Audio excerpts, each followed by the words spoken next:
let's explore the stable ring conformations for several of the rings that we've talked about, like cyclopropane, cyclobutane, cyclopentane, and cyclohexane. And I have some models for these, although not for cyclopropane because that would just stress my model kit a little bit too much to do, and really to do it properly. But first of all, we should note that cyclopropane is a planar molecule. Let's get some ink here.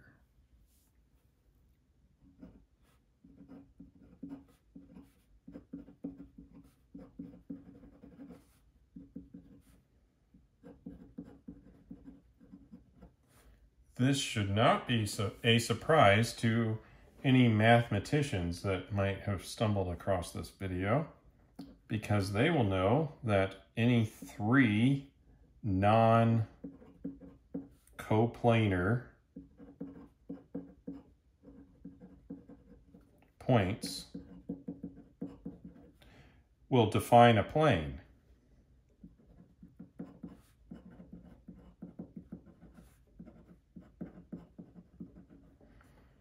So as long as these points are not in a line, those 3 points will define what the plane is, and that is one of the definitions or the definition of a plane. If you have 3 points that are not in a straight line, they must exist within a plane. And since cyclopropane has 3 non-coplanar points, it has to be a plane just because of what a plane is.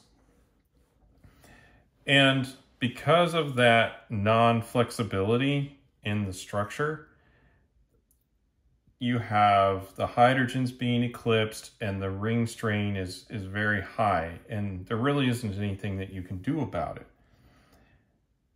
Now, when you look at something like a cyclobutane, we get a little bit of flexibility, tiny bit.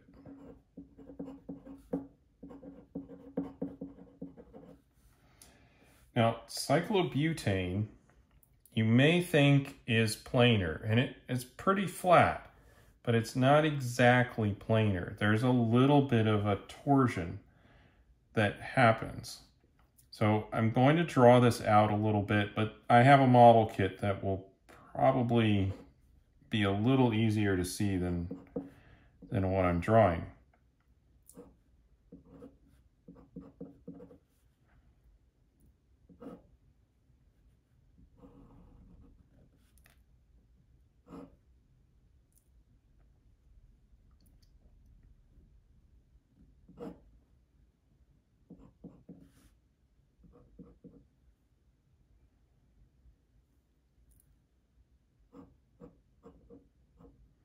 So this is actually the front carbon, just in case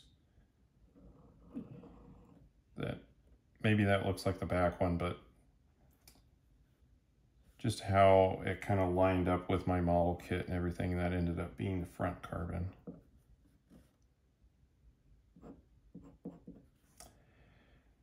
And I've exaggerated this a little bit here to draw this, but there is a little bit of a torsion, and that actually does end up decreasing the bond angle to 88 degrees, which you might think is a bad idea because we're already straining it by moving to, from 109.5, which would be the non-strained bond angle, down to 90, but then we're further straining it more.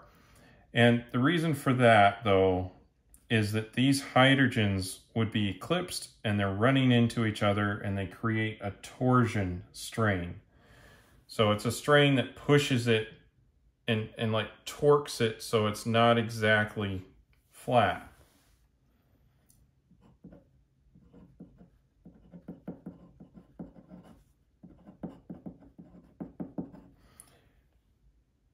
Now, I can try to describe it with this, but it's probably better if I just pull out some molecular model kits here. Now, if we have this and I try to line it up as flat as I can, these hydrogens are all going to be eclipsed. But if we were to kind of twist this just a little bit, and we look down this bond right here, which is what I've drawn there in the Newman projection, you will see that this hydrogen is twisted over a little bit and that one's twisted back a little bit. And this ring is no longer completely flat. You can kind of see a little bit of an angle in between the front part and the back part. Or maybe you can see it a little bit. Let's try to exaggerate it a little bit here. So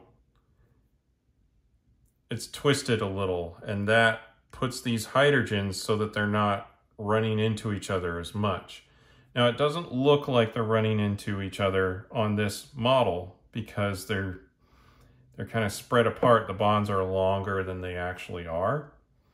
The electron clouds are smaller than they actually are, but the electron cloud, remember, is much bigger than this model kit indicates, and so it pushes each other out of the way and creates this torsion.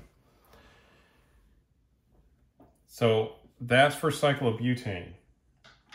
Now let's look at a cyclopentane, which has a little bit of deformation. Even though the bond angles are very, very close to 109 in a pentagon, they're not exactly, and we don't have to deform it very much to relieve that strain. And I'll just draw kind of a line structure here, and then I'll draw the Newman projection so you can hopefully see where I'm going with this. So let's see here. We have, it kind of looks like an envelope where one of the carbons is up a little bit. And again, I'm exaggerating this from reality. It's not twisted that much, but it is deformed up a little bit. Now I'll draw kind of a Newman projection here, and we'll try to look at a model kit and see where I got that from.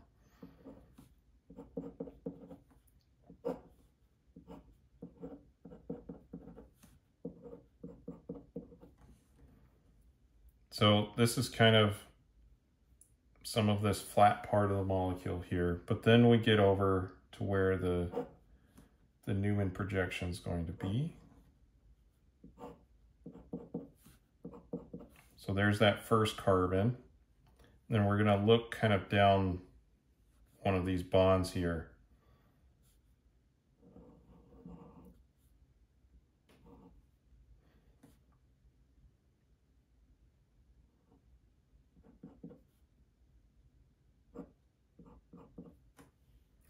It looks a little bit like that.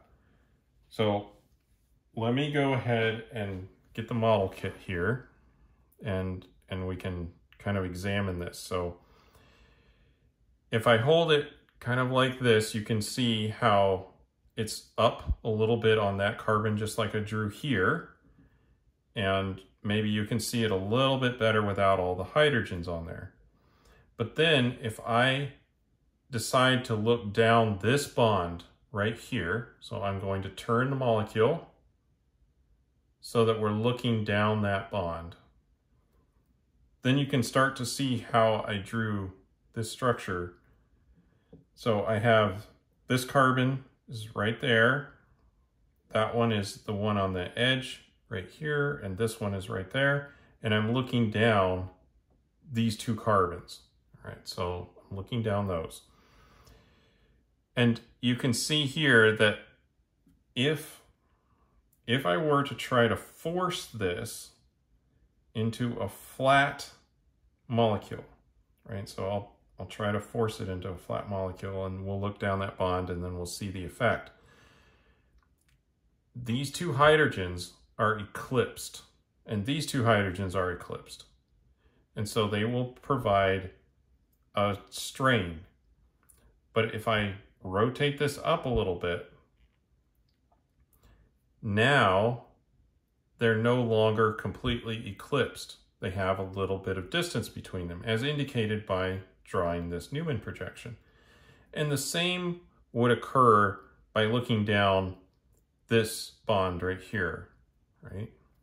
I've got a little bit of torsion relief there. Actually, it's the same all the way around the molecule, right? I get a little bit of relief.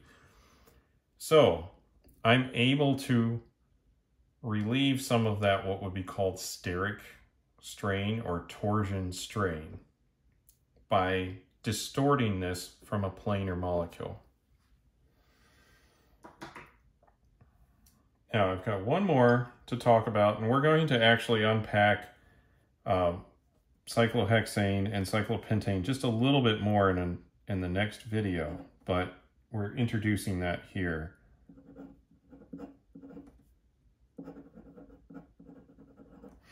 So cyclohexane, I'm going to go ahead and draw the line structure kind of like I did here.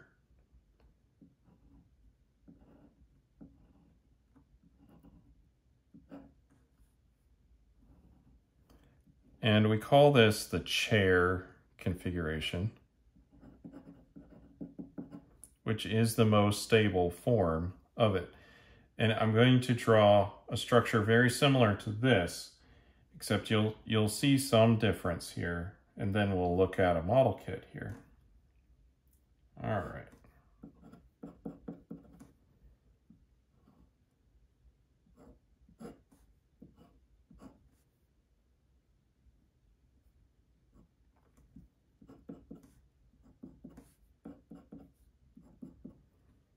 So there's the front three atoms drawn.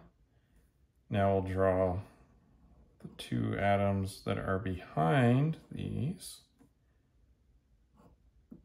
and complete the ring there.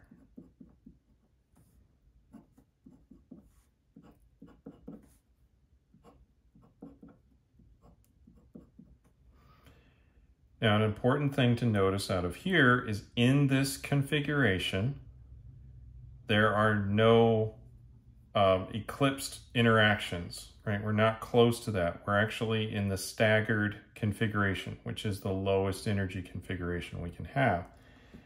And I have a model kit that is a cyclohexane. Now I've included some different colors for the next video, but we can use this right now. So let's just look down here, and you'll notice that this is parallel to that one. These are parallel, and those are parallel. These are parallel. These two, those two, those two.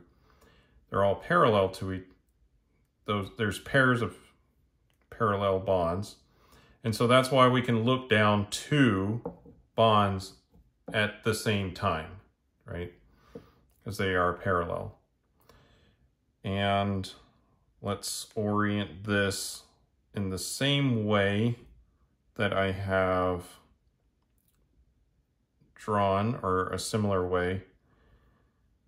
So, yes, so now we have the top atom here, and this is coming down, that's going out, so that matches this projection. But in any case, when we look down this, in this configuration, you'll see it's opposite the staggered configuration there, right?